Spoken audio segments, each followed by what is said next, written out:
Do you suffer from procrastination at times? Find it difficult to get started on projects? Or sometimes just get stuck mid-project and keep putting off returning to it? Or you just struggle to focus on one thing, being derailed by the lure of your email inbox or your social media accounts? Stick with me to learn how you can easily overcome this with a little bit of help from one of these.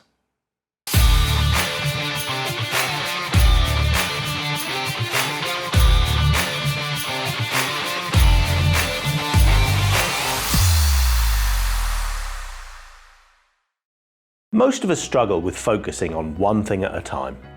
In the digital world, there are so many shiny things to distract us. The lure of an unopened email in our inbox, an update from a friend on Facebook, those cat videos on YouTube.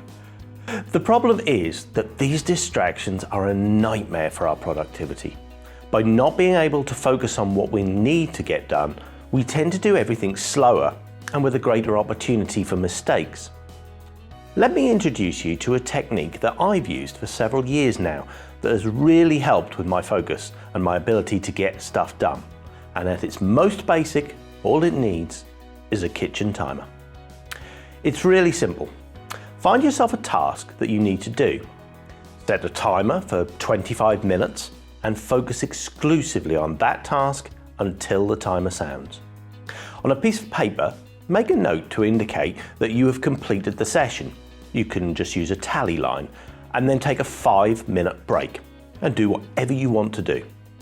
Once the break is over, set your timer for another 25 minutes and go again. Keep doing that until you've completed your 4th session, when you write the 4th tally line on your paper. But this time, take a longer break, say 15 to 30 minutes. After this, cross out your tally lines and start again, doing 3 sessions of 25 minutes with a 5-minute break, followed by a further session of 25 minutes with a longer 15 to 30-minute break. Remember, you can do whatever you want to do on your breaks. It's the perfect time to entertain those distractions if you want to. Check your email, check your social media, watch another hilarious cat video. It's up to you. It's simple, but it's really effective.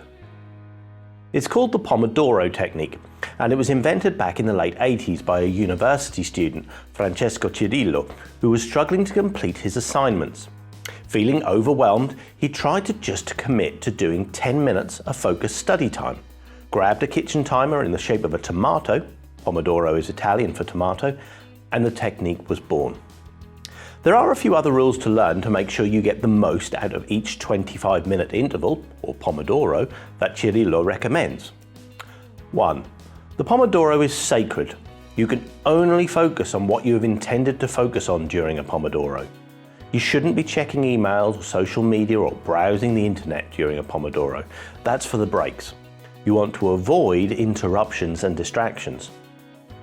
I'll usually switch my phone into aeroplane mode during a Pomodoro so that I can't be disturbed, and close Outlook down so that I'm not tempted to look at any emails. If the task I'm doing requires me to have Outlook open, then I switch it into work offline mode so that no new emails will come through until I switch it back online during my break. If any new ideas, tasks or requests come up during a Pomodoro, write them down and return to them later. Number 2, small tasks go together. You don't just have to use the technique for large and complex projects. You can also use it to work on a task list, moving from task to task as you've completed each one. If you do, it's a good idea to group smaller short tasks together into a single Pomodoro so that you can use a full Pomodoro for the longer ones. Personally, I don't use the technique in this way. For me, it's really about tackling larger and more complex projects that I'm procrastinating on.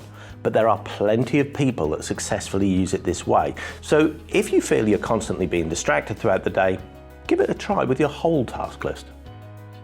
And number 3, break down complex projects. If a task that you want to do is going to last more than 4 Pomodoros, you need to break it down on your task list into smaller steps that can be completed within that time frame. This can help you to ensure you make clear progress on your projects. This type of breaking down projects into smaller tasks can can be really useful to help create better definition and reduce procrastination in getting started. It's a staple component of many time and task management systems. That said, I only follow this rule where I think there is a benefit to me in breaking down a project like that. Something I learned from Mark Forster's book, Do It Tomorrow, a great read by the way, I do strongly recommend it, is that you don't need to always complete a task on your task list. Just work on it for a bit until you feel you no longer want to work on it, and then move on to something else. Now, that does mean that you can potentially have multiple tasks all being worked on simultaneously, none of which are getting finished. So this is a rule to be used sparingly on its own, unless you have a system in place that means you will take very regular action on each of these tasks to ensure they are completed and progress is made. Now, even with the best will in the world, something is going to interrupt one of your Pomodoros somewhere along the line. It's inevitable. So if you do have an unavoidable interruption, then simply take your 5-minute break after the interruption and start again. Cirilla recommends that you track your interruptions, whether caused externally or internally, and reflect on how to avoid them in order to improve your productivity. Now, I've said you can use a kitchen timer, or any timer really, and that's perfectly sufficient.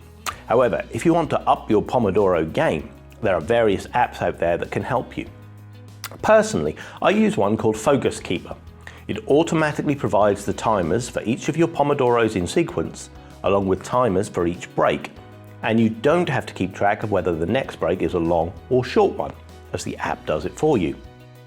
If you don't think that 25 minutes is enough, or it's too much, or you want to change the length of the breaks, you can easily do all of that in the app and tailor it to what will work for you. I've used this app since I started using the Pomodoro technique, and it does everything I need it to do.